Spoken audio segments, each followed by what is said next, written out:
Dando sequência à programação do 2º Congresso Goiano de Gestão de Pessoas com Deficiência e Reabilitados do INSS, uma realização conjunta de todas as entidades que integram o Fim de Poder, nós daremos início neste momento ao 2º painel do Congresso, que tem como temática principal Lei Brasileira de Inclusão, o direito ao trabalho com garantia à acessibilidade. Inicialmente, nós convidamos para ocupar o seu lugar a mesa diretiva, na condição de moderadora dos debates, a Procuradora do Trabalho da 18ª Região, Goiás, doutora Janilda Guimarães de Lima.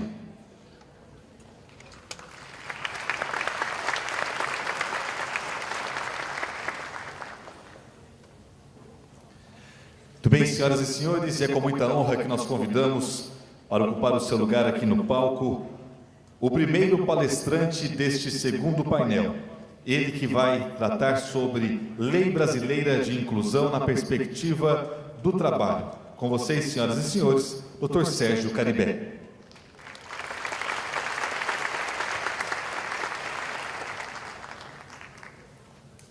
Dr. Sérgio Caribé, que é procurador do Ministério Público junto ao Tribunal de Contas da União, diretor adjunto da Associação Nacional do Ministério Público de Contas. Assim como aconteceu no período da manhã, nós solicitamos a todos que, no decorrer da palestra, façam os seus questionamentos por escrito. Nós teremos assessoras nas laterais recolhendo as perguntas e trazendo até a doutora Janilda, que ao final da palestra do nosso querido Sérgio Caribé, vai fazer as intervenções e apresentar os questionamentos para que ele possa respondê-las. Em seguida, nós teremos um rápido intervalo para um café, que será servido a todos os participantes do Congresso, e logo após o intervalo voltaremos com a segunda palestra deste 2º painel do nosso Congresso. Com a palavra, senhoras e senhores, a moderadora desta mesa, doutora Janilda Guimarães de Lima, procuradora do Trabalho da 18ª Região, MPT de Goiás.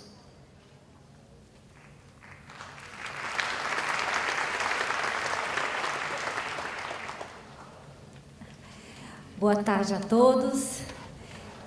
Vamos começar a nossa caminhada agora falando de trabalho.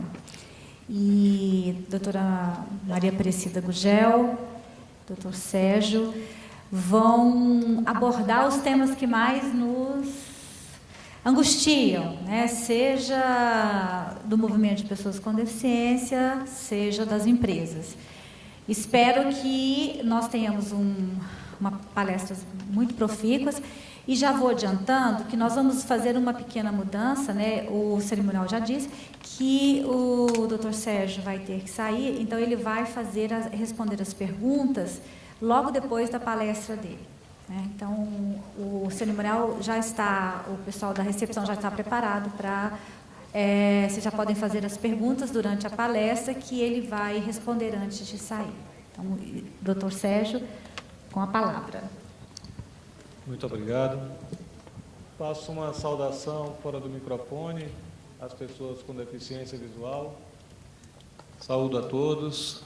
Agradeço inicialmente o convite para a participação neste evento, a iniciativa de um fórum em que congregue diversas instituições preocupadas com a inclusão da pessoa com deficiência é extremamente louvável e deve ser motivo de celebração. Fico muito feliz de ver esse movimento acontecendo aqui em Goiânia. Tenho viajado o país inteiro tratando dessa questão, mais especificamente nos últimos 5 anos, e as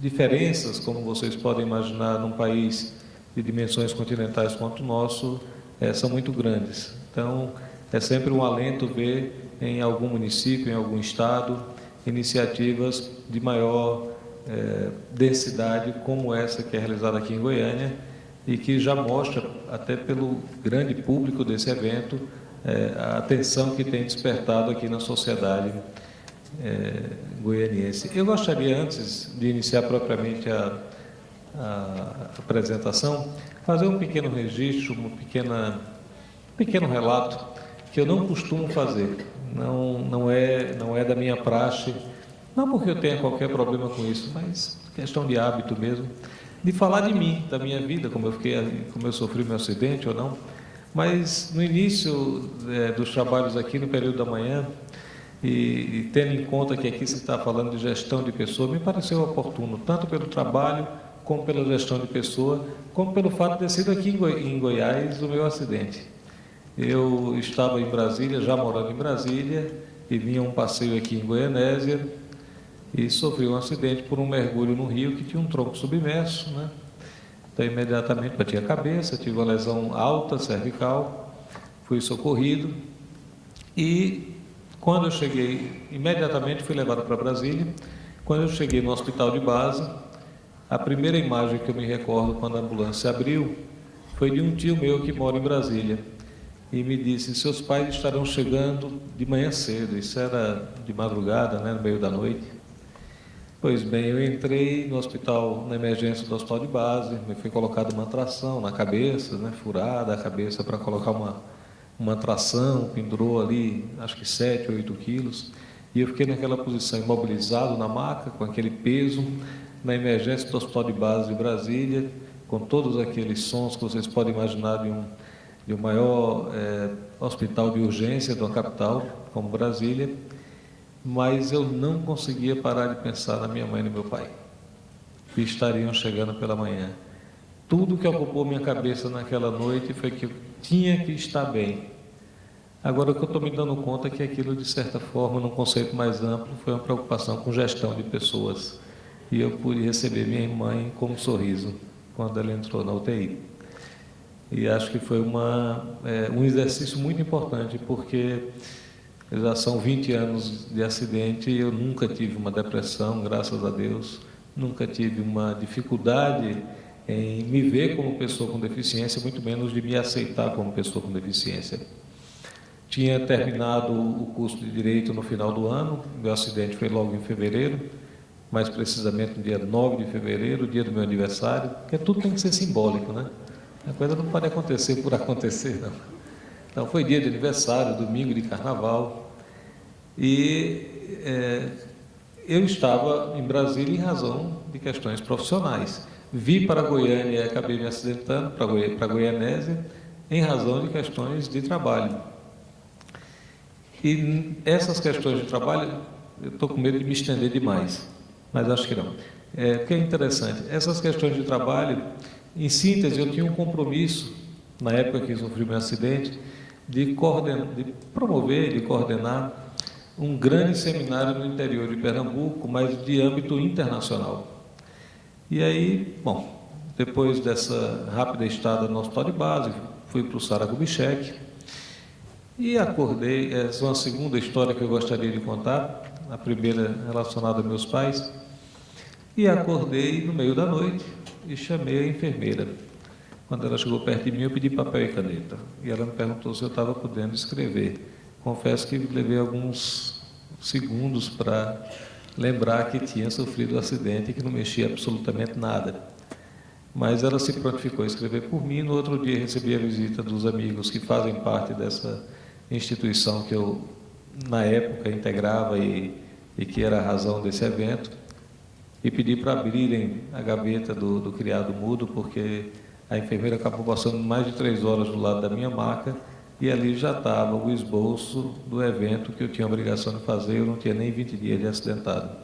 Recebi alta numa sexta-feira e na segunda-feira voltei a trabalhar. Então, eu gostaria de fazer esses 2 breves relatos, porque, infelizmente, também são muitos os casos de pessoas que se tornam pessoas com deficiência e não conseguem mais se enxergar incluídas na sociedade, não conseguem mais se enxergar pessoas com capacidade de contribuir com seu talento, com suas habilidades. E eu já tive a oportunidade de conversar com diversas pessoas e, dentro do que me foi possível, tentar ajudá-las a ter uma perspectiva diferente. Então, eu faço esses breves registros de ordem pessoal e passo propriamente ao objeto do nosso tema. A Lei Brasileira de Inclusão tem sido muito comentada, né? Teve um espaço de mídia muito importante, o que é extremamente relevante para a sua eficácia, mas o fato de ter relatores como Mara Gabrilli na Câmara, que tiveram uma projeção de mídia muito significativa, o senador Romário no Senado, embora seja uma lei de autoria do senador Paulo Paim, na época que ainda era deputado federal. Pois bem, surgiu como Estatuto do Direito da Pessoa com Deficiência, em razão de contribuições advindas de audiências públicas, acabou sendo batizada como Lei Brasileira de Inclusão. E aí, para muitos, os direitos da pessoa com deficiência começaram aí. Não é. Eu sei que todos vocês devem saber disso, mas para muitas pessoas, só com a LBI que as pessoas com deficiência passaram a ter direitos. Então, eu faço um pequeno histórico, sem me alongar muito. Gostaria que passasse, por favor, esse slide. E não vou aqui me referir a convenções internacionais, para não ficar uma exposição cansativa. Mas a nossa Constituição de 88, ao estabelecer os fundamentos da República Federativa do Brasil, deixou estampado dois que têm relação direta com o que nós estamos tratando: a dignidade da pessoa humana e os valores sociais do trabalho. Então, essa é a estatura constitucional que tem o trabalho e o respeito à dignidade da pessoa humana. Por favor. Não sei quem é que está passando para mim. O trabalho, ainda no artigo 6º, é só uma apresentação muito objetiva do que nós podemos extrair da Constituição Federal. O artigo 6º prevê o trabalho como direito social, ao lado de outros, como educação, saúde, etc. O artigo 7º vem prever que são direitos dos trabalhadores urbanos e rurais, e aí, entre esses direitos, no inciso 31, proibição de qualquer forma de discriminação no tocante a salário, critérios de admissão do trabalhador portador de deficiência. Aqui está a designação em desuso já, mas ainda presente no texto constitucional. Eu faço só eu sei que muitos aqui ainda não têm, talvez, uma proximidade tão grande, às vezes cria uma certa, como eu diria, perplexidade. As pessoas, mas tem hora que vocês querem que chame portador de deficiência, portador de necessidades especiais, por que não chama só de um jeito, por que não pode chamar de qualquer um? Isso é um processo, eu faço também esse parêntese, porque ele é relevante. A forma como a gente se refere a uma pessoa, a uma coisa, ela é determinante para a imagem que a gente vai projetar desta pessoa, desta coisa, deste lugar. E a pessoa com deficiência sempre teve a imagem projetada como alguém digno da caridade, da sociedade, da pena dos outros e responsável pelo seu próprio infortúnio. Quantas e quantas pessoas com deficiência não foram excluídas pela sua própria família do convívio social por vergonha? Pode parecer absurdo, mas não é. É muito mais frequente. Claro, hoje muito menos do que antes, mas ainda hoje a gente se depara com condições dessa natureza. Então, a Constituição de 88, retomando, já previa, na sua redação original, em relação especificamente ao trabalho, que não se discriminasse a pessoa com deficiência, o trabalhador com deficiência. Mas vai além. Vejam que a ordem econômica está fundada na valorização do trabalho humano. Não é sem razão que a Constituição bota trabalho humano. Ela depois trata da livre iniciativa, e aí engloba as pessoas jurídicas, pessoas físicas e jurídicas. Mas a valorização é, sobretudo, da produção humana, a Constituição cidadã. Em diversos aspectos, a Constituição tem como foco o ser humano, o indivíduo, o cidadão. Cidadão de direito. Estamos num Estado democrático de direito. Pois bem, e qual é a finalidade dessa ordem econômica? Assegurar a existência digna. Então, existência digna, dignidade da pessoa humana. Quando falamos em trabalho, para qualquer pessoa, mas em particular para a pessoa com deficiência, não é uma questão meramente de reservar cotas, de fazer uma rampa, de adaptar um banheiro, mas de fazer com que essa pessoa possa se apropriar de todos os elementos, de todos os atributos relacionados ao trabalho. Porque o trabalho não é só para ganhar um salário. É também para realizar a pessoa na sua própria existência. Então, essa perspectiva tem que ser mais ampliada. Voltando ao tópico da ordem econômica, veja que não é para qualquer finalidade, não é de qualquer modo, melhor dizendo, que isso deve ser feito, mas seguindo princípios. Então, a ordem econômica ela não existe só para dar lucro, para empresário, para pessoa física, seja que para quem for. Veja que o inciso 7º deixa explícito. Uma das suas finalidades é promover a redução das desigualdades regionais e sociais, onde se inclui a pessoa com deficiência. O artigo 193, ao tratar da ordem social, também estabelece em seu caput que a base da ordem social é o primado do trabalho, que também tem um objetivo de buscar bem-estar social e justiça, bem-estar e justiça social. Poderia passar, por favor? Aí vem o artigo 203, trabalho da assistência social na Constituição, e a gente observa que ela, apesar de não estamos falando aqui de previdência, estamos falando de assistência social. Independe de contribuição pela sua natureza, mas ela também tem por objetivo não somente prover uma transferência de renda, uma ação afirmativa, mas promover a inserção da pessoa com deficiência, aqui é como um todo, promover a inserção no mercado de trabalho. O que é que uma coisa tem a ver com a outra? Quem daqui não teve uma pessoa em sua residência, ou de regra em residência, que disse assim, não assine minha carteira não, que eu não quero perder o BPC? Acho que alguns de vocês já devem ter tido experiência dessa ordem.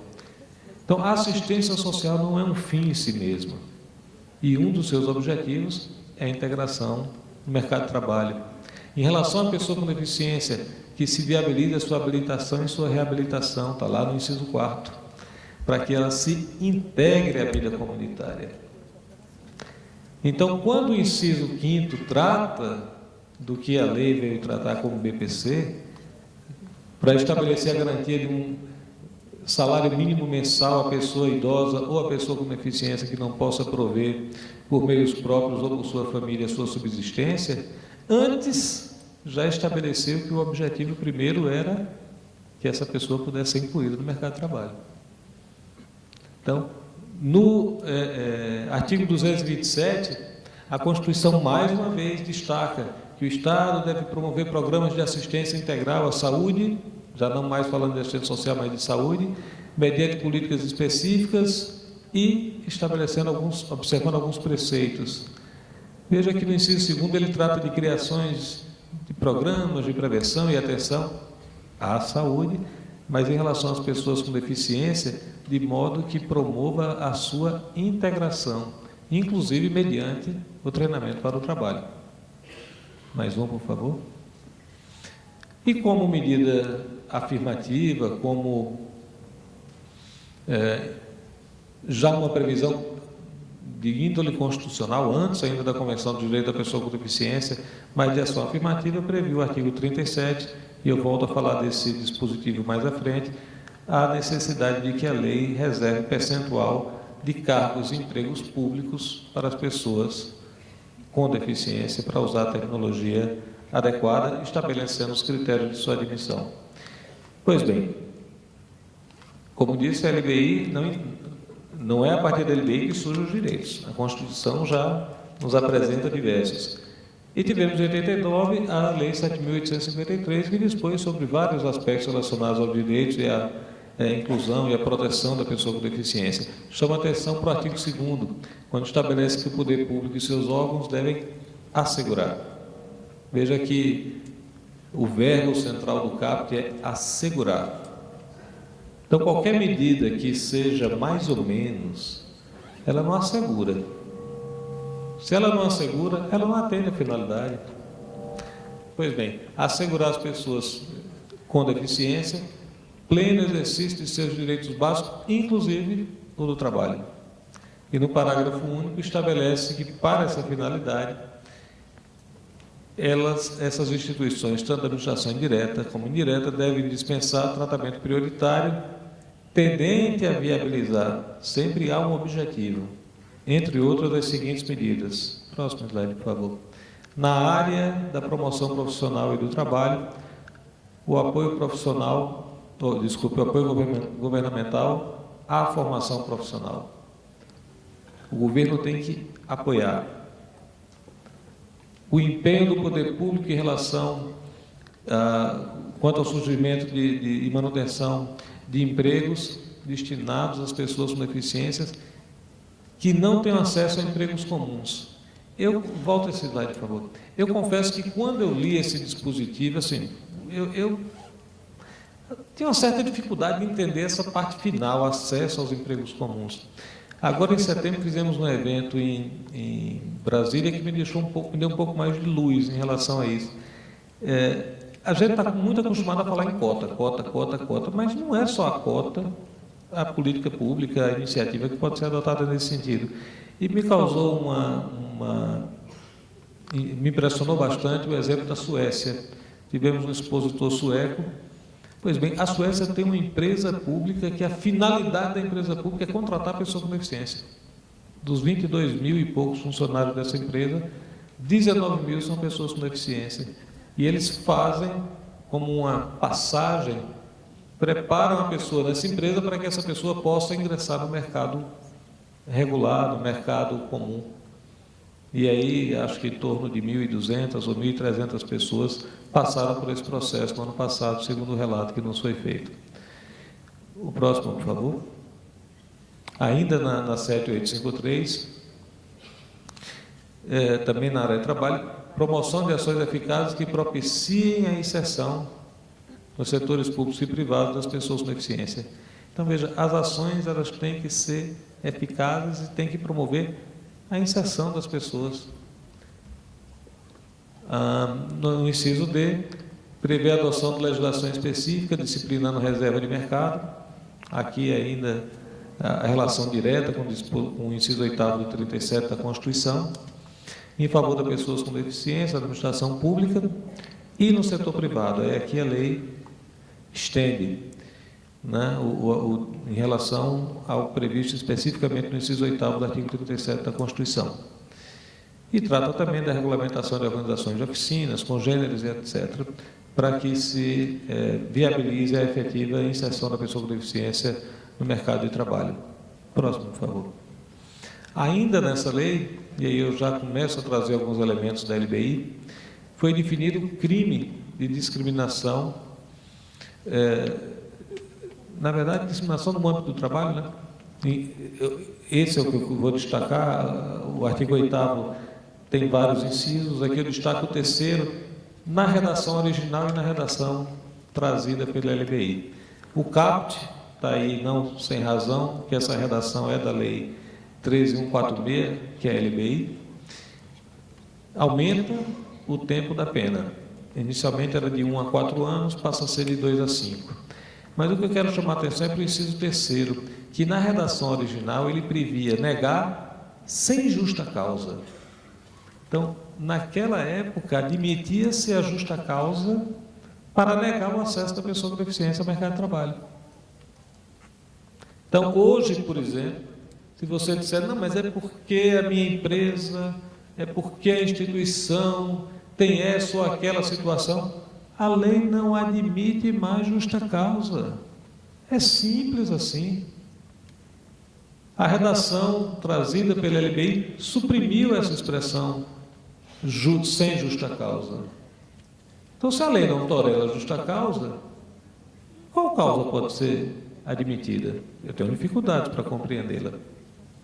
Pois bem, mas além de trazer essa supressão, ela trouxe a adição de uma nova,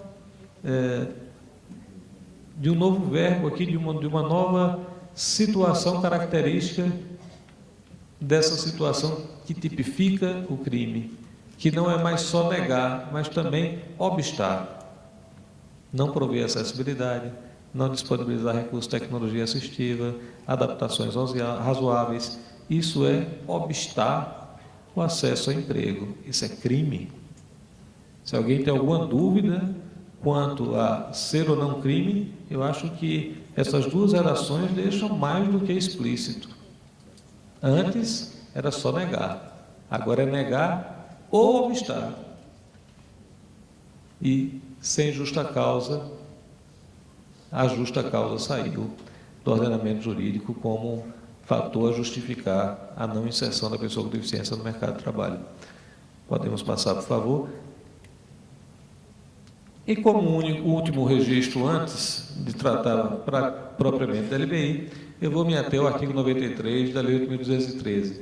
Observem, quem não conhece essa lei, ela dispõe sobre os planos de benefício da Previdência Social e das outras providências. Essa lei tem mais de 150 artigos. Ela trata de todos os benefícios da Previdência Social, estabelece as condições do segurado, uma série de disciplina todo o regime previdenciário e passou a ser conhecida como lei de cotas, por conta tão e unicamente do artigo 93.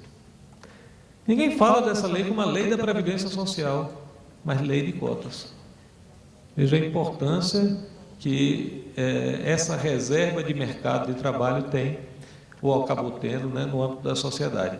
Pois bem, diz lá o artigo 93, conhecido acho que por todos, que a empresa com mais de 100 empregados, a LBI tentou inovar aqui, já prevendo essa obrigatoriedade a partir dos 50 empregados. Esse dispositivo não foi, acho que ele foi aprovado e depois vetado, foi exatamente isso, ele foi vetado.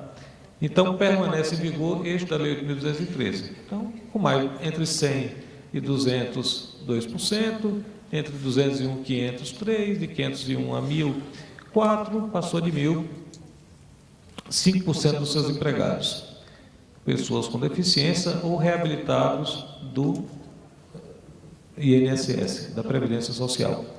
E vem o parágrafo 1º desse dispositivo do artigo 93, chamar a atenção que para a dispensa de empregado nessa condição, pessoa com deficiência ou reabilitada, só ocorrer se houver a contratação de um outro trabalhador na mesma condição. Há um precedente do Supremo Tribunal Federal já, em que o Banco Itaú foi condenado a recontratar um empregado que tinha sido demitido por não ter feito a contratação de um outro empregado e, com isso, ter ficado sem atender esse percentual mínimo. E o Supremo já convalidou uma decisão, já referendou uma decisão que os tribunais superiores já tinham ido no mesmo caminho, de obrigar a recontratação deste empregado. E observem o parágrafo 3º, que deixa explícito que essa reserva só considera a contratação direta.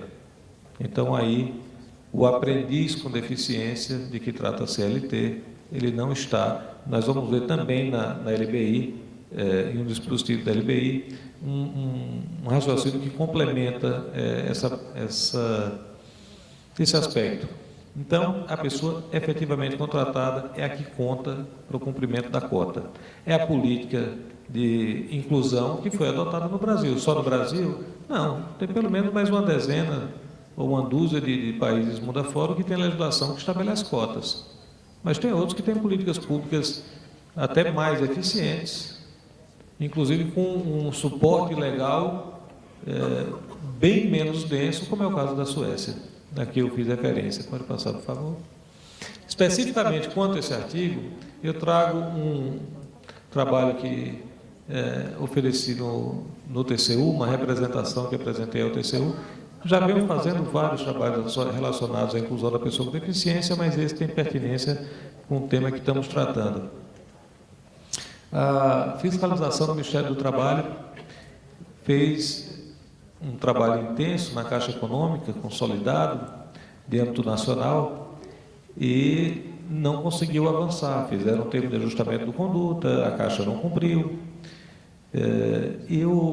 Ao final, a equipe responsável, tendo ciência que eu estava desenvolvendo, estava dando atenção a esse tema no TCU, me mandou esse material.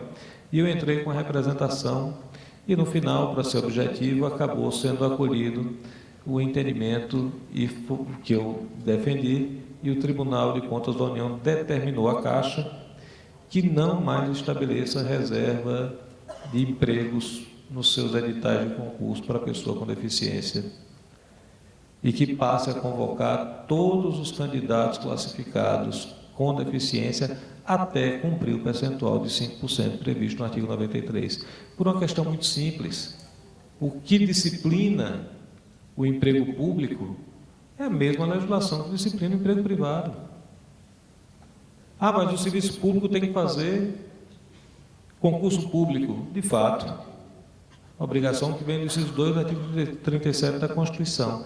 Mas o concurso público é fase preliminar à contratação. A contratação, no caso de emprego, só se dá com efetiva contratação, no caso de cargo, com o efetivo provimento do cargo. A Constituição, quando estabeleceu no inciso 8º que a lei iria reservar cargos de emprego para pessoa com deficiência, teve em conta a efetiva ocupação do posto de trabalho. Quando esse tratamento é jogado para uma fase preliminar, para uma fase de recrutamento, que é isso que é nessa fase que se situa o concurso público, acaba você não tendo o tratamento legal almejado pela Constituição, segundo entendo. Mas, no caso do emprego, e aí tanto faz emprego público ou privado, a lei 8.213, estabeleceu de modo muito específico percentual de vagas que devem ser preenchidas. E a Caixa Econômica, o que fez? Disse, não, mas a Lei 8.112 diz que eu devo estabelecer no edital do concurso percentual entre 5% e 20%. Mas a Lei 8.112 é regime jurídico que trata de cargo. E existe uma diferença entre cargo e emprego. Pois bem, mas eu acho que até para cargo a Lei 8.112 é inconstitucional. Até no disciplinamento do acesso ao cargo público, entendo eu que ela não disciplina de modo adequado. Mas não vou me alongar muito sobre isso, eu gostaria apenas de compartilhar que essa tese foi aceita especificamente para o emprego público e que agora, que buscarei replicar para todas as empresas públicas, não se deve fazer reserva percentual de vagas no edital do concurso, mas sim convocar com prioridade os candidatos classificados, todos os candidatos classificados, até que alcance o percentual previsto no artigo 93, e sempre que esse percentual não seja observado, o acórdão é o 2.977/2016, plenário, e quem quiser se aprofundar um pouco mais nessa análise, eu recomendo essa leitura. Por favor. Enfim, chegamos à LBI, ou Estatuto da Pessoa com Deficiência, que vai começar a tratar da questão do trabalho mais especificamente no seu artigo 34, como um direito. Qualquer direito, não, direito ao trabalho de sua livre escolha e aceitação. Isso parece até desnecessário, né? E alguém vai trabalhar no que não quer? No que não aceita? Não, na prática isso é extremamente necessário, porque a pessoa com deficiência, sobretudo, vai procurar emprego e, de regra, lhe é oferecido subemprego. Ou, quando ela é contratada em igualdade com os demais empregados, não lhe é dada as mesmas atribuições. Há, de antemão, por grande parte dos empregadores, o entendimento de que a pessoa, por ser pessoa com deficiência, é incapaz. Conceito, inclusive, que a LBI tirou, como nós vamos ver já à frente. Da pessoa com deficiência ser pessoa... Volta, por favor, o slide. Incapaz. Pois bem, de livre escolha, de sua aceitação, e também da pessoa com deficiência se aceita. Haja visto que a discriminação é vedada. Em ambiente acessível, inclusive, não vou me alongar quanto a isso, a doutora Aparecida Gugel seguramente vai oferecer a todos uma exposição riquíssima nesse ponto, mas em igualdade de oportunidade com as demais pessoas. Também não se busca privilégio e nem se admite. Igualdade de oportunidade na perspectiva de que você deve tratar iguais os iguais, desigualmente os desiguais. Agora, quando essa diferenciação passa a caracterizar privilégio indevido, injustificado, aí não. Aí você passou a ter um tratamento desigual na perspectiva de violação da isonomia que deve ter entre os cidadãos. Por favor. E os parágrafos do artigo 34 vêm estabelecer alguns regramentos. Inicialmente, as pessoas jurídicas Todas. Direito público, privado ou de qualquer natureza. Veja que a lei falou público, privado ou de qualquer natureza. Não dá margem para dúvida, né? Qualquer natureza, qualquer natureza. Então, a pessoa jurídica estão obrigadas a garantir trabalhos acessíveis e inclusivos. Ah, é porque na minha empresa não tem. A lei lhe obriga a ter. Como é que eu vou fazer isso? Bom, existem empresas de consultoria, existem os profissionais habilitados, você pode desenvolver essas habilidades dentro da sua própria empresa. Aí fica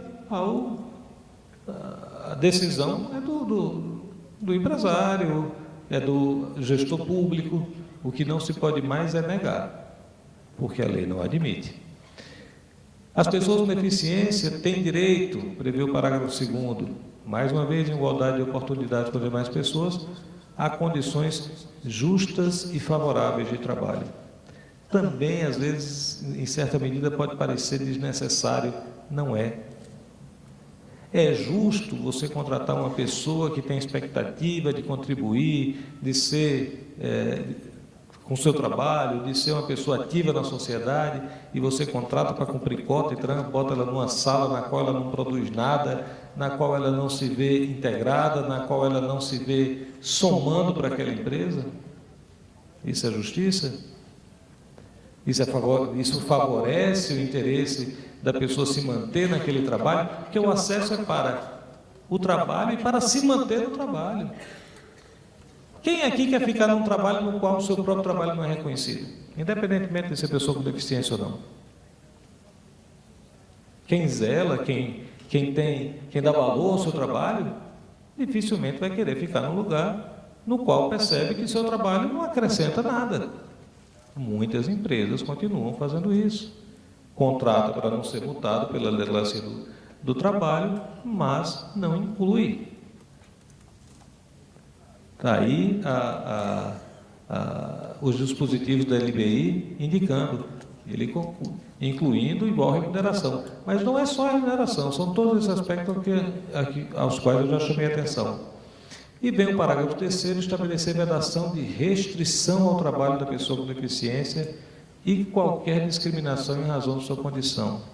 Em todas as etapas, desde o recrutamento, seleção, contratação, mas, e eu destaco, também na ascensão profissional. Você cumpriu a cota, a pessoa entrou lá, todo mundo consegue progredir dentro da instituição e muitas vezes só a pessoa com deficiência não.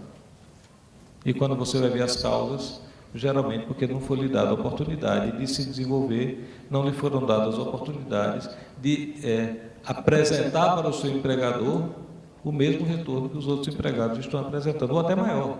Porque, de regra, as pessoas com deficiência, eu não estou dizendo por ser pessoa com deficiência, mas pela constatação que tem, as pessoas com deficiência, quando se envolvem, quando se comprometem com qualquer trabalho, parece que se sentem desafiadas a todo momento a mostrar sua capacidade e acabam sendo, muitas vezes, mais produtivas do que pessoas sem deficiência.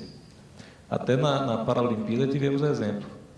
Provas em que um atleta com deficiência que ganhou medalha de ouro em atletismo, teve um desempenho melhor do que o que ganhou medalha de ouro na Olimpíada. Então, só a título de exemplo. Né?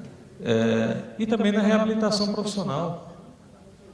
Tem uma ideia, às vezes, contrata a pessoa com deficiência, é como se a pessoa com deficiência não pudesse ter prejudicado a sua condição para o trabalho.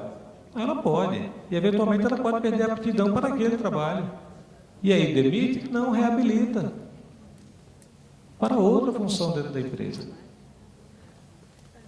E, por fim, a vedação de aptidão plena ou de deficiência mínima, que é muito comum. Eu já vi relatos de várias empresas que se dedicam à inclusão de pessoas com deficiência, de dizer que os empregadores ligam, olha, eu quero uma pessoa com deficiência para cumprir a cota, mas manda assim uma pessoa que tiver uma deficiênciazinha bem de leve, né? Qualquer coisinha assim que quase não se perceba. Infelizmente ainda acontece. Passa, por favor, né?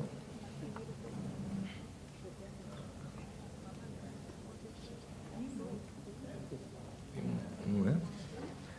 Pois bem, parágrafo 4º também traz lá direito à participação e acesso. Talvez, Cida, você possa depois colocar com maior propriedade. Para mim, esse acesso não está exatamente vinculado com a acessibilidade, mas ao direito de poder participar. Então, se uma empresa contrata empregados com deficiência e promove uma atividade de treinamento e desenha de tal modo que o seu empregado com deficiência não possa participar, onde está a garantia de acesso a cursos, treinamentos, educação continuada e etc. E o final do dispositivo, mais uma vez, em igualdade de oportunidade com as demais pessoas, com os demais empregados. Não é igualdade de condição, não. Quando é igualdade de condição, a lei vai dizer que é igualdade de condição. É igualdade de oportunidades. E se as pessoas são diferentes, para que as oportunidades sejam as mesmas, muitas vezes as ferramentas, as técnicas, os procedimentos, eles não vão ser o mesmo. Porque o que se deseja e o que se objetiva é que as oportunidades sejam as mesmas.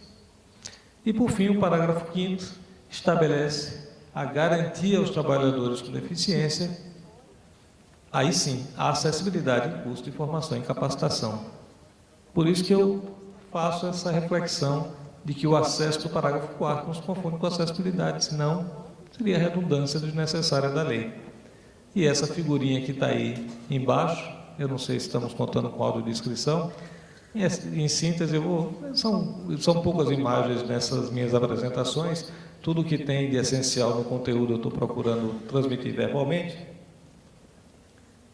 mas para que não prejudique o acompanhamento por ninguém, aí tem uma figurinha que ilustra.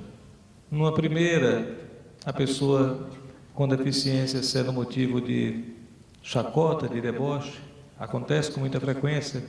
Na figura central, os outros colegas dizendo, não, você não é igual a nós, a diversidade, que agora há pouco, pela manhã, tanto se falou, o tanto que enriquece em qualquer ambiente.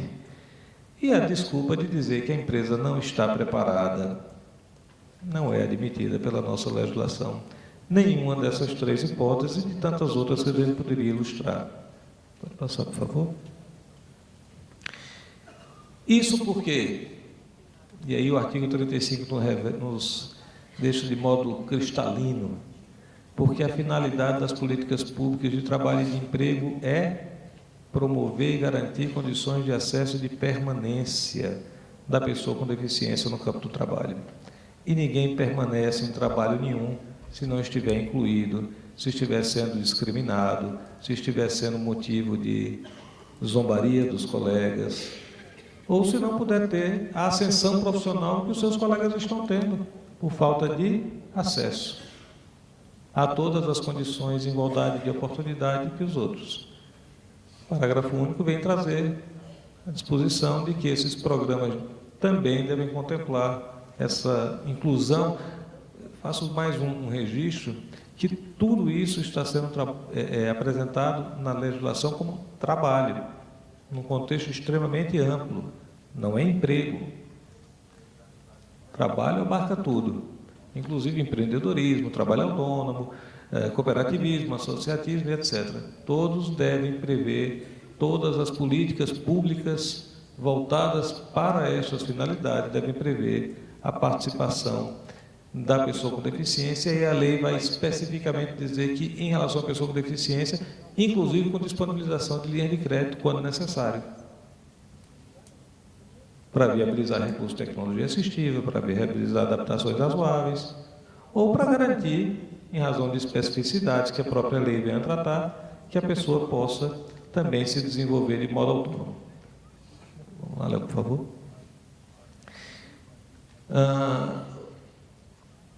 E como incluir igualdade de oportunidades? Muitas são as estratégias que podem ser usadas. A LBI aqui aponta alguns modos de inclusão e colocação competitiva da pessoa com deficiência. Observem, nos termos da legislação trabalhista e previdenciária. Então, por que é que eu vou negar Eficácia, o artigo 93 da Lei 8.213, aos empregados públicos, se a eles se aplicam a legislação trabalhista e previdenciária que se aplica ao emprego privado. Porque tem que fazer concurso? Etapa preliminar à contratação. Como é etapa posterior à contratação? O estágio probatório. A pessoa tem aptidão para esse cargo? Meu amigo, se ele passou no concurso, nomeie. Se ele não der conta de fazer a função, ele não passa no estágio probatório. Ou no caso do emprego privado, contrata por tempo determinado. Se a pessoa não consegue se desincumbir de suas atribuições dentro do prazo do contrato determinado, você tem razão, motivo legítimo para encerrar o contrato de trabalho. Se a pessoa não demonstra aptidão para as atribuições do cargo, é razão legítima para que ela não se efetive no cargo. Por isso há o estágio probatório, e é para qualquer pessoa. A pessoa pode não ter eficiência alguma, ter uma formação riquíssima acadêmica, e depois de passar no concurso e assumir um determinado cargo, não se identificar com o cargo, não demonstrar aptidão para aquele cargo. Quem vai revelar isso? É o estágio probatório, etapa posterior à contratação. E se eu quisesse identificar isso no momento da contratação? Veja a dificuldade para todas as pessoas que fossem ser contratadas. Daí por que eu acho que a gente tem que diferenciar muito bem as etapas de recrutamento, de contratação e depois de avaliação da aptidão para a pessoa desempenhar as novas funções daquele cargo ou emprego. Como é que se... Volta, por favor. Se dá a colocação, então, competitiva? Bom, de vários modos, inclusive por meio de apoio, mas o que a LBI chama a atenção são para as diretrizes dessa colocação competitiva. Primeira delas, prioridade no atendimento, principalmente para as pessoas com maior dificuldade de inserção, aquela deficiência leve, mínima, é justamente o oposto do que deve ser priorizado segundo a LBI. A priorização ao ingresso no mercado de trabalho deve se dar justamente para aquelas pessoas que têm maior dificuldade, por uma questão lógica. Próximo, por favor. Segundo, provisão de suportes individualizados para atender necessidades específicas. Não estamos tratando de acessibilidade. Estamos tratando de provisão específica que a gente poderia, talvez, comparar com adaptação razoável, mas aqui o que importa é que é direcionado para aquele indivíduo. E esse apoio pode se dar, inclusive, através de apoio por agente facilitador. Então, não é ilegal o administrador público designar um servidor público para prestar suporte à atividade de um outro servidor com deficiência. A lei ampara. Então, não só ampara, como aponta como uma diretriz. Respeito ao perfil vocacional e ao interesse da pessoa com deficiência dentro daquela ótica da livre aceitação, de um trabalho de sua livre escolha. Oferta de aconselhamento e de apoio aos empregadores com vistas à definição de estratégia voltadas à inclusão e superação de barreiras. E aí, de todas, a LBI destaca, inclusive as atitudinais, não por acaso, por vezes, é a maior de todas as barreiras, ou quase sempre a maior de todas as barreiras. Realização de avaliações periódicas, eu reproduzi todo o dispositivo para não deixar nada omisso, mas acho que não preciso me ater muito quanto a esse ponto. Articulação intersetorial das políticas públicas, esse sim é um grande problema. Nós temos um descasamento, pelo menos no plano federal, absoluto entre as ações que são desenvolvidas, entre as políticas públicas que são desenvolvidas para a pessoa com deficiência. Não achem as senhoras e os senhores que, por exemplo, a última ação governamental de grande repercussão na mídia, o Plano Viver Sem Limites, ele previa, por exemplo, que era uma ação transversal, envolvia mais, acho que 16 ou 17 pastas do Executivo Federal, e que seria coordenado pela Secretaria, na época, a Secretaria Nacional dos Direitos da Pessoa com Deficiência, então vinculado à Secretaria de Direitos Humanos. A Secretaria foi esvaziada, a Secretaria de Direitos Humanos concentrou tudo, as ações acabaram sendo conduzidas no âmbito de cada ministério. Então, essa falta de articulação intersetorial comprometeu em muito o alcance de alguns objetivos, algumas metas traçadas nesse plano. Não vou me ater a ele, também não é objeto da nossa discussão. Eu gostaria apenas de chamar a atenção para este aspecto e a importância de que essa articulação ocorra. E chama a atenção porque o descaso é muito grande. A atual, não sei, Secretaria Nacional dos Direitos, a Secretaria Nacional da Pessoa com Deficiência, não sei porque muda todo instante o nome. Surgiu como CORD em 89, se eu não me engano, e lá para cá já teve em 14 ou 15 pastas diferentes, ministérios, secretarias, etc. Então, ela é uma instituição que é jogada daqui para ali, dali para cá, ninguém se apropria dessa responsabilidade e até para os órgãos de controle surge uma dificuldade depois. Vou cobrar de quem? Basta dizer agora, nos últimos anos, 2, 3 anos, falei agora há pouco, enquanto esteve essa unidade vinculada à SDH, depois a SDH perdeu o status de ministério, depois essa unidade foi para o Ministério da Justiça, depois ela foi para o Ministério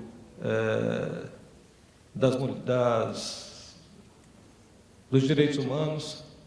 Quer dizer, isso agora, em 3 anos e tudo. Então, a gente não tem definido as responsabilidades, nós não temos definidos quais são os objetivos. Os objetivos que foram traçados para a política pública da pessoa com deficiência foi em 89.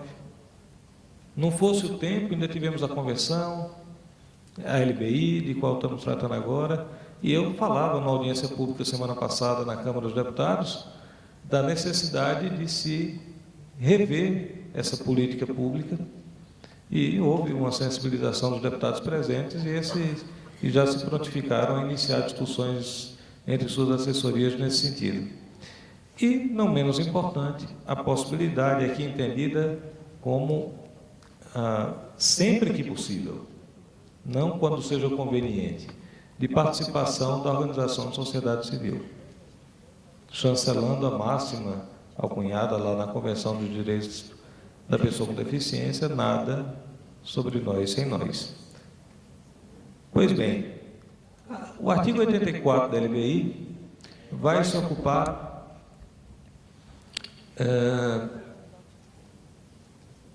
com uma mudança bastante significativa na capacidade civil da pessoa com deficiência. É importante destacar isso em função do que vem definido na sequência no artigo 85.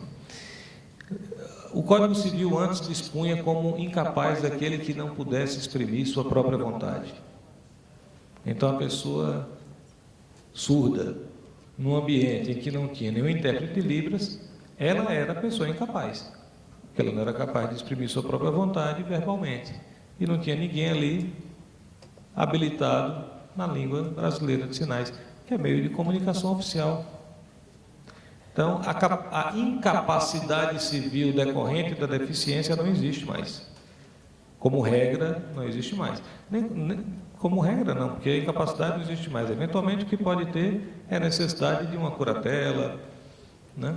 Mas, pois bem, a LBI alterou essa percepção da capacidade civil, estabelecendo que ela não afasta, a condição de deficiência não afasta a capacidade civil, e que, quando necessário a curatela, ela será sempre adotada de modo restrito. só naquelas situações necessárias. E ainda instituiu uma modalidade diferente, não é nem de representação, porque não chega a ser representação, mas de exercício da capacidade civil pela pessoa com deficiência, que é a figura da tomada de decisão apoiada. Então, a própria pessoa com deficiência decide, com o apoio, que não chega a ser uma curatela, mas com o apoio de alguém escolhido pela própria pessoa. Pois bem, o artigo 85, e é ao que nos interessa, vem dispor de modo específico no parágrafo 1º que a definição de curatela não alcança o direito ao próprio corpo, à sexualidade, ao matrimônio, à privacidade, à educação, à saúde e ao trabalho, além do voto. Então, também, em muitos aspectos, pessoa com deficiência intelectual grave, eu tenho que ter autorização para contratar? Não, tem que estar sujeito a uma curatela? Não, pelo contrário, a lei veda. A curatela não pode alcançar os direitos ao trabalho. Direitos ao trabalho que passaram, o direito ao trabalho que é definido na LBI como direito fundamental. Na Constituição é tratado como direito social e na LBI como direito fundamental. Faça, por favor, Leonardo. Veja que também na assistência social, a LBI reforça o que a lei, o dispositivo que eu já havia referido à Lei 8.213. Que os serviços e programas, projetos, no âmbito da política pública de assistência social, têm como objetivo garantir, além da segurança de renda e etc., habilitação e reabilitação para a promoção do acesso a direitos e plena participação social. Mais uma vez, chama atenção, não é um fim em si mesmo. Tanto que vocês observem que o artigo 40, regulamentando um dispositivo constitucional, estabeleceu a figura do BPC, assegurando, quer dizer, na LBI, assegurando a pessoa com deficiência que não possa prover sua própria subsistência, o benefício de um salário mínimo por mês. Para quem não saiba qual é a perspectiva legal de prover sua própria subsistência, 1/4 de salário mínimo per capita é a condição de se habilitar para receber o BPC. Ou seja, numa família de 3 pessoas que tenha um de seus membros, uma pessoa com deficiência, se qualquer um da família receber um salário mínimo, a pessoa com deficiência não tem direito ao BPC. BPC é para pessoa com deficiência, na minha leitura, em extrema pobreza, porque a renda mensal per capita não pode ser superior a 1/4 do salário mínimo. Vamos passar, por favor? Mas também não é um fim em si mesmo. Então, tanto não é que a LBI inova para estimular a pessoa com deficiência a buscar sua inclusão, sua inserção no mercado de trabalho, estabelecendo que esse benefício, aqui passado a chamar auxílio inclusão, ele não vai ser, quer dizer, é o benefício de prestação continuada, mas se a pessoa passar a exercer uma atividade na condição de segurado obrigatório do regime geral de previdência social, esse benefício de prestação continuada é convertido no auxílio inclusão, para que ela se sinta estimulada a buscar o mercado de trabalho. Então, tanto a pessoa que recebe o benefício, como aquela que já recebeu e deixou de receber nos últimos 5 anos, e que passem a exercer uma atividade remunerada, elas têm direito a receber esse auxílio inclusão, um estímulo à sua permanência no emprego. Então, em linhas gerais, passa por favor, Leonardo, acho que em linhas gerais, especificamente no campo do trabalho, são essas as questões trazidas pela LBI ou reforçadas pela LBI em relação ao que nós já temos na nossa legislação e que, sem dúvida nenhuma, empodera mais as pessoas com deficiência, empodera mais os próprios órgãos de fiscalização e controle, Ministério Público, Tribunais de Contas, o próprio Judiciário, provocado pelo Ministério Público, a fiscalização do Ministério do Trabalho. Vocês vão ter uma palestra no encerramento desse evento da Fernanda, do Ministério do Trabalho. Ela foi uma das pessoas que participou do encaminhamento daqueles materiais que eu me referi, que deu origem à representação da Caixa. Então, especificamente tratando da questão da inserção no mercado de trabalho, eu acho que esses são os principais pontos trazidos pela LBI e os principais dispositivos que já existiam no nosso ordenamento jurídico antes do advento da LBI e que continuam vigentes e que devem orientar tanto a busca pelo emprego como orientar as empresas, os empregadores, as instituições, as empresas que se dedicam à consultoria nesse segmento, para que se promova efetivamente a inclusão da pessoa com deficiência também no mercado de trabalho, para que ela possa se realizar socialmente, para que ela possa alcançar todos os objetivos que deseje e para que ela possa ser vista como titular de direitos, como cidadão, como todos nós. Obrigado a todos pela atenção.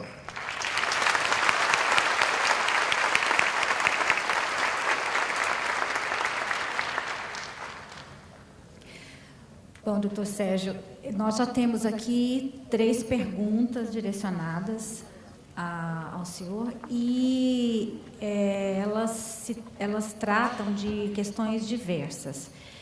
Eu vou fazer a primeira e o conteúdo dela é o seguinte: quando a empresa tiver com um quadro de pessoas com deficiência completa, é permitido deixar em lista de espera, acredito, pessoas com deficiências severas? Eu não sei se... Não, olha, não há uma previsão normativa específica quanto a isso. O que a lei aponta, no caso de reserva de vaga, é uma necessidade de provimento mínimo. A conscientização social é extremamente importante. Hoje nós temos produtos que têm na sua embalagem o selo verde e temos consumidores que só consumem, principalmente em países mais avançados, no Japão é uma referência muito importante nesse sentido, que só consumem produtos que não poluíram o meio ambiente. Quer dizer, é uma marca de qualidade para a empresa não poluir. Eu acho que a gente tem que começar a conscientizar que é uma marca de qualidade para qualquer instituição incluir. Então,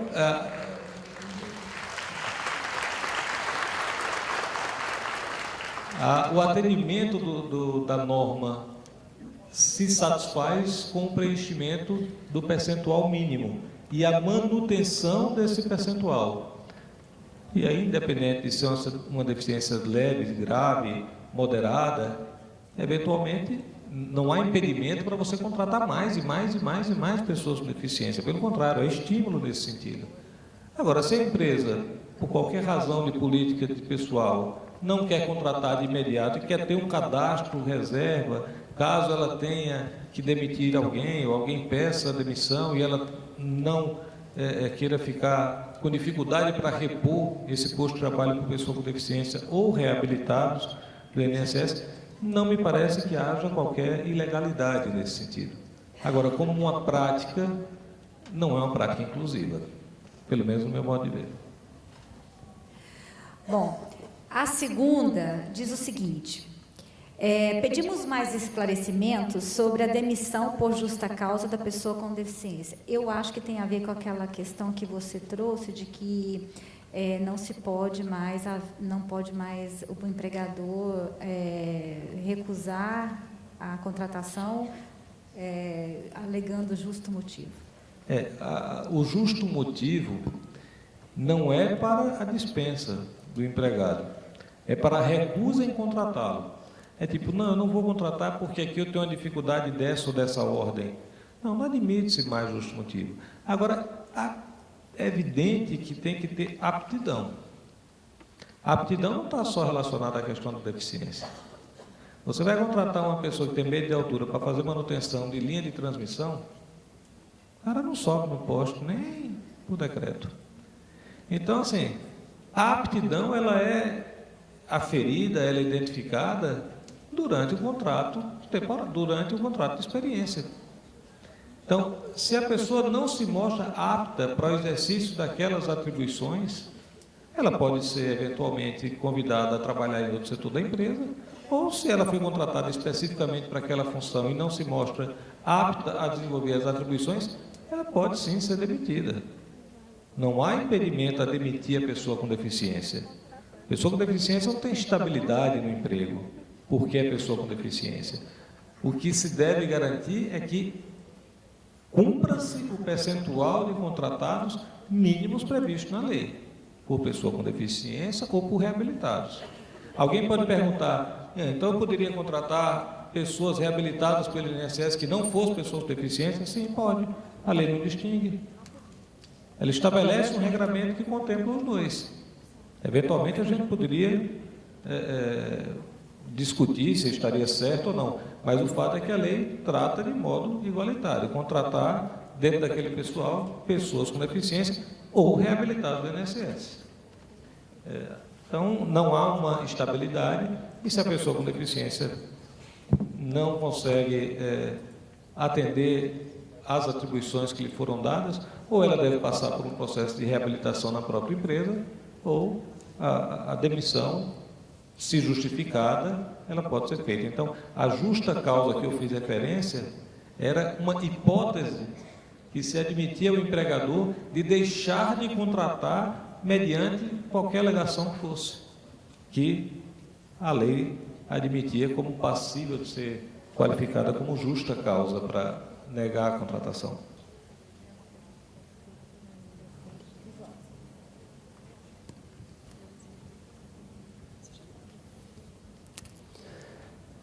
Boa tarde a todos. Eu sou Luiz Henrique, lá de Cristalina. Em primeiro lugar, parabenizar o Dr. Sérgio pelo excelente esclarecimento sobre a LBI, comentar também a doutora Janilda. E ficou claro, Dr. Sérgio, que os objetivos fundamentais realmente da LBI é assegurar os direitos da pessoa com deficiência, é promover a equiparação de oportunidade e garantir a acessibilidade. O que acontece, que nós temos presenciado, inclusive, lá no nosso município, creio que seja a realidade da maioria dos municípios, é que ainda nós temos aquele conceito de integração pertinente dentro da sociedade. Em que sentido? A pessoa com deficiência se prepara, é reabilitada, é capacitada e aí ela é aceita pelas empresas. Lá nós temos o caso da Apalha, em Cristalina, que faz um trabalho em parceria com cooperativas, com a iniciativa privada, que faz esse trabalho de integração e, assim, a pessoa com deficiência é inserida no mercado de trabalho. Agora a pergunta, Dr. Sérgio, é se existe um ordenamento jurídico no sentido de que as empresas, a maioria das empresas, elas têm aquele programa de trainee, onde, durante um determinado período, o estagiário ou a pessoa que vai ser contratada, ela é capacitada para exercer determinada função. Por que não ter também o programa trainee para as pessoas com deficiência? E mais, hoje já existe parceria da iniciativa privada com a iniciativa pública. Parcerias em que sentido? Que durante o período de 6 meses, naquele objetivo de incluir no primeiro emprego, né, o jovem, a iniciativa privada paga os 3 primeiros meses e o poder público paga os outros 3 meses. Durante um período de 6 meses, aquela pessoa é qualificada para que ela possa exercer determinada função nas empresas, visando o primeiro emprego e visando também a diminuição do desemprego. Por que não ter também isso para com as pessoas com deficiência? Então fica aí a minha questão. Obrigado a todos. Eu cumprimento pela sua abordagem. Eu acho que qualquer estratégia que estimule, que viabilize a inclusão, ela é legítima, ela é válida, deve ser buscada. A empresa hoje ela já pode contratar a pessoa a título de cumprir a cota e qualificá-la para o desempenho da atribuição. Então, se a empresa desejar, ao menos no que se refere à questão do cumprimento da cota, se ela quiser montar, por exemplo, uma turma dentro de um programa desse de trainee, uma turma de qualificação para uma determinada atividade e contratar pessoas sem qualificação para que submetam esse treinamento, para que depois passem a desempenhar essas funções, a partir do momento em que ela é admitida, ainda que esteja submetida a um processo de treinamento, já é considerado como contratação que atende ao cumprimento da cota. Agora, endosso suas palavras no sentido que medidas dessa natureza de estímulo devem ser buscadas. Bom, nós já estamos muito adiantados. Nós temos um número grande de perguntas. Eu vou fazer apenas mais 2, doutor, e eu peço assim mais rapidez, mas eu gostaria de perguntar se o doutor quer que nós encaminhemos essas perguntas ou eu tente respondê-las junto com a doutora Maria Aparecida. Olha, não tenho a menor dúvida de que vocês duas conhecem muito mais do assunto do que eu. Isso aí, para mim, é tranquilo. Mas, de outro modo, também fico inteiramente à disposição, se quiserem me encaminhar qualquer questionamento que já estejam sobre a mesa, outros que eventualmente surjam no decorrer do evento, terei maior satisfação de respondê-los, mas, em relação ao público, eu tenho absoluta convicção de que as senhoras não deixarão perguntas sem resposta. Mas fico à disposição para qualquer questionamento, para responder por e-mail também. Então, eu vou fazer mais 2 perguntas para aproveitar a sua presença, né? Já que não é necessário autorização para contratação, no caso de uma pessoa com deficiência intelectual, como devemos fazer o pagamento? Pode ser passado pelo próprio? Para o empregado. Ele tem capacidade civil plena. Se eventualmente ele tiver restringido a sua capacidade por uma curatela, a curatela vai existir e vai delimitar qual é o alcance da curatela. Se não, para o empregado. Se alguém se apresentar lá e disser, não, é que ele não entende direito as coisas, você paga para mim, que você cuida. Cadê o termo de curatela? Cadê o termo de decisão apoiada? Tem não? Vou pagar para ele. Ele não vai fazer, não interessa, ele vai tocar fogo, jogar no mato, é dele. Então tem que pagar o empregado. Né? No quesito restrição ao trabalho, percebo que temos postos de trabalho que não têm a possibilidade de incluí-lo lá, ou incluí-la. Se a empresa não abre a vaga para ele ou ela, está cometendo um crime? Como, por exemplo, minas, soldas, serviços com periculosidade, insalubridade, são alguns exemplos. E o risco de acidentes? Mais uma vez, é a questão da razoabilidade. Você não vai pretender colocar uma pessoa numa situação em que ela não possa desenvolver determinada atribuição. Deixa eu dar um outro exemplo. Uma gestante que já trabalha na empresa há 10 anos, uma senhora, uma mulher, e fica grávida. Você vai manter ela fazendo todos os trabalhos que ela fazia, independentemente da natureza do trabalho, mesmo que ela esteja numa fase avançada de gravidez? Então, é uma questão de avaliar se a pessoa tem aptidão e condição física para aquela atividade. Mas se ela não tem, seguramente ela terá habilidade para desenvolver outras atividades dentro da empresa. O que se deve buscar são as potencialidades que a pessoa tem, as habilidades, as capacidades e não suas limitações. Eu acho que essa mudança de foco, de paradigma, talvez seja o mais importante. A pessoa olha para mim e me vê um cadeirante. Mas na hora de falar comigo, conversa com quem está me acompanhando. Eu não sou surdo. Não é? Ou então vê uma pessoa, porque tem um comprometimento de atrofia no corpo e tal, já começa a falar como se a pessoa fosse uma criança ou tivesse problema intelectual.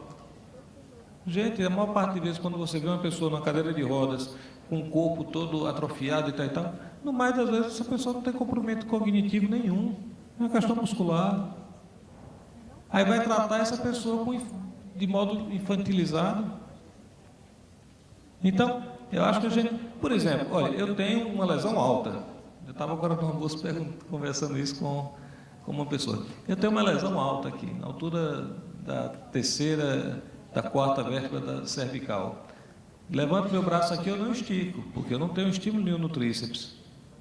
Mas se você me jogar dentro da piscina, eu nado, sem boia, sem nada. Eu só preciso de um óculosinho para não estar ardendo os olhos, um clipe nasal para não ficar entrando água no nariz, e nada. Aparenta que um cara que é tetraplégico possa nadar sem se afogar dentro da piscina, nada, vira para baixo, vira para cima e tudo. E assim, se vocês começarem a ver vídeos de pessoas com deficiência no YouTube e tal, vocês vão se surpreender. Eu mesmo me surpreendi com muitos. Então, eu acho que essa visão de que a pessoa não pode, olha, vocês se surpreenderiam. Eu digo assim, em geral, a gente acaba se surpreendendo com a capacidade que a pessoa tem de superar. E não é da pessoa com deficiência, não, gente. Isso é do ser humano. Isso é um atributo nosso, superar dificuldades. A gente só tem essa diversidade toda aqui nesse plenário pelo esforço histórico da nossa evolução de buscar superar dificuldades. Essa adaptação ao meio é que nos fez ter cor de pele diferente, cabelo diferente. Na raiz somos tudo igual. A gente vem da mesma origem. No mais é o quê? Adaptação. Então deixa a pessoa com deficiência se adaptar. Deixa ela tomar conta do espaço, da empresa, da instituição e deixa ela mostrar que é capaz. Se ela não for, demita. Mas dê a oportunidade em igualdade com as demais pessoas. E para isso, proveja recursos de acessibilidade e tecnologia assistiva, permita que ela tenha acesso igualitário aos cursos de treinamento, dê a ela a oportunidade de ocupar posto de chefia. E aí vocês podem se surpreender. E daqui a pouco a gente pode ter alguns anos um movimento contrário, tem que ter cota para pessoas sem deficiência. Já pensou?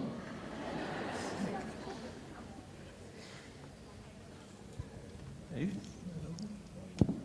Boa tarde. Sérgio, eu gostaria de socializar aqui no momento. Você falou a importância da interlocução, da articulação, né, das políticas públicas.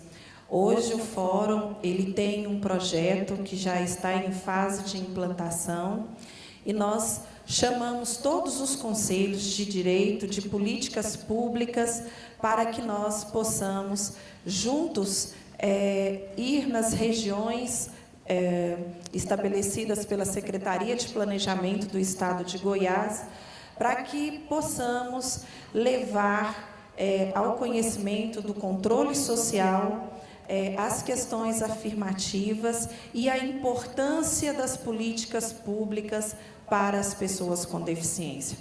Muitos pensam, e a gente ouve comentários de bastidor, que isso não é missão do Fórum. Muito pelo contrário, o Fórum ele não é agência de contratação ou de seleção. A missão dele é tratar a empregabilidade em um conceito amplo. E aí a gente precisa preparar os atores, empoderar essas pessoas para que, de fato, o controle social possa fazer com que esses serviços, os programas voltados à inclusão no mundo do trabalho para a pessoa com deficiência, possa fazer com que essa pessoa seja protagonista e consiga chegar nos cursos de qualificação e, por fim, no mercado de trabalho. Patrícia, eu concordo inteiramente com você. Aproveito sua intervenção para lhe cumprimentar, agradecer ao convite de participar desse fórum. Já vou aproveitando para ir me despedindo de vocês. O pessoal da organização do evento sabe disso, eu havia me programado para continuar com vocês até o final do evento, até o encerramento do evento amanhã. Sempre que participo de evento, tenho essa praxe, mas infelizmente surgiu uma necessidade de um compromisso ainda hoje em Brasília e por isso não vou poder me estender. Então peço desculpas a todos. A minha querida amiga Maria Aparecida Gugel, queríamos compartilhar esse momento de debate. Agradeço muitíssimo, Jonilda, a sua companhia nessa mesa e espero poder ter contribuído com vocês nessa compreensão da pessoa com deficiência, que vai bem além de a gente simplesmente achar que pequenos recursos ali de acessibilidade vão ser os fatores que vão promover sua inclusão. Vamos derrubar as barreiras, sobretudo as barreiras atitudinais. Então, eu espero que esse fórum, e não tenho dúvida que irá contribuir nesse sentido, espero que seja ainda muito profícuo os debates. Agradeço muitíssimo o convite, a oportunidade de participar dessas discussões com vocês. Como já disse, fico à disposição, não apenas... Tem aí colocado um e-mail que é da política de acessibilidade do TCU, que eu sou o supervisor dessa política, mas quem quiser registrar meu e-mail, deveria ter botado no slide, é meu nome, Sérgio Caribé, sem o acento, Sérgio Caribe, @tcu.gov.br. Fico à disposição de todos no que puder colaborar. Agradeço muitíssimo, faço votos que vocês avancem, tenham uma sociedade cada vez mais inclusiva e possam ser inspiração para o país todo com os trabalhos que desenvolvam aqui. Parabéns a todos e obrigado.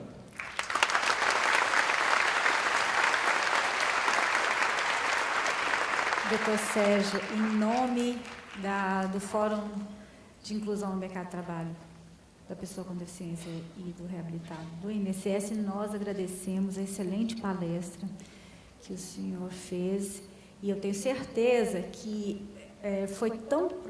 ela foi sintética, mas ela pegou os pontos mais importantes que a Lei Brasileira de Inclusão mudou nesse tocante do mercado de trabalho. Eu acho que as empresas tiveram uma noção bastante amplificada.